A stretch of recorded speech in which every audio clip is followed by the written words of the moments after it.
दरम्यान मुख्यमंत्र्यांनी दिलेल्या आश्वासनानंतर शेतकऱ्यांनी जरी संप मागे घेतलेला असला तरी काही ठिकाणी मात्र संपाची हाक कायम आहे। पुणतांब्यामध्ये कोर कमिटीच्या शेतकऱ्यांमध्येच मतभेद आहेत असं आता दिसून येत आहे। मुख्यमंत्र्यांनी 100% मागण्या पूर्ण न केल्याने आज पुणतांब्यात शेतकऱ्यांनी कोर कमिटीच्या विरोधात निदर्शनं केली आहेत आणि या शेतकऱ्यांच्या नेमक्या काय प्रतिक्रिया आहेत ते आम्ही जाणून घेतल्यात। बघूया। मागील वेळेस मागच्या हप्त्यामध्ये शेतकरी आंदोलनासंदर्भात आम्ही मुख्यमंत्री महोदयांपुढे गेलो होतो। मुख्यमंत्र्यांनी आम्हाला 2 महिन्यामध्ये कर्जमाफी आणि दुधाचे भाववाढ, भाजीपाल्याला योग्य भाव आणि शेतीमालाला आधारभूत किमती देण्याचं, उत्पादन खर्चावर आधारित किमती देण्याचं 2 महिन्यात आम्ही निर्णय घेऊ असं मान्य केलं होतं। म्हणून आम्ही तूर्त थांबलेलो होतो। परंतु नंतर काही मंडळी त्याच्यामध्ये पुन्हा काल गेली, मुख्यमंत्र्यांपुढे बसली आणि त्यांनी 4 महिन्याची मुदत घेऊन ठोस असा काही निर्णय घेतला नाही आणि त्याच्यामध्ये शेतकरी आंदोलनात फूट पाडण्याचा निर्णय केलेला आहे। तो आम्हाला मान्य नाही। आम्ही आमचं आंदोलन हे चालू ठेवणार आहोत।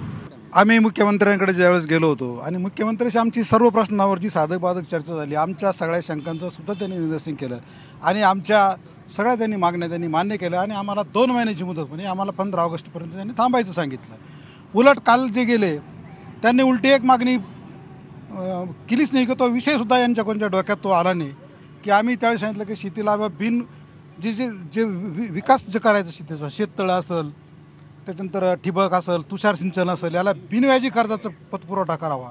त्याचप्रमाणे मुख्यमंत्र्यांनी आम्हाला एक मागणी सांगितली होती की मुख्यमंत्र्यांचा विचार असा आहे की या ठिकाणी आम्ही दिवसा आम्हाला 24 तास नको, 12 तास नको, आम्हाला दिवसा 8 तास फक्त वीज द्या।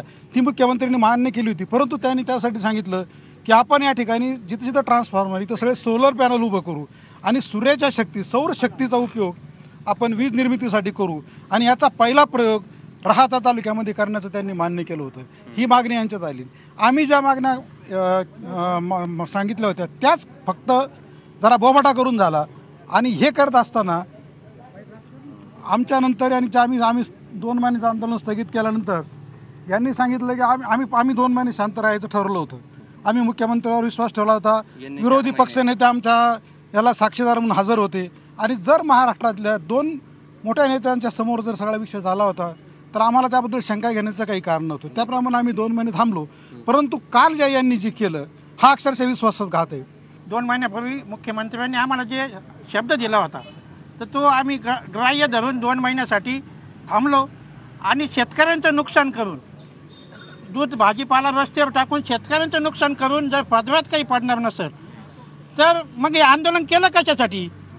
दुसरी गोष्ट, एका शेतकऱ्याचा बळी जातो। येवला कोपरगाव तालुक्यात शंकर मोरे, अशोक मोरेचा बळी जातो।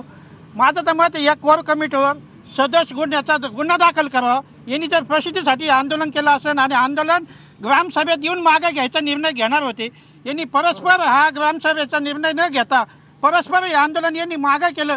मी शेतकऱ्यांच्या वतीनं या कोर कमिटीचा या ठिकाणी निषेध व्यक्त करतो आणि हे आंदोलन असंच पुढे चालू ठेवू असा शब्द या ठिकाणी आपल्याला देतो।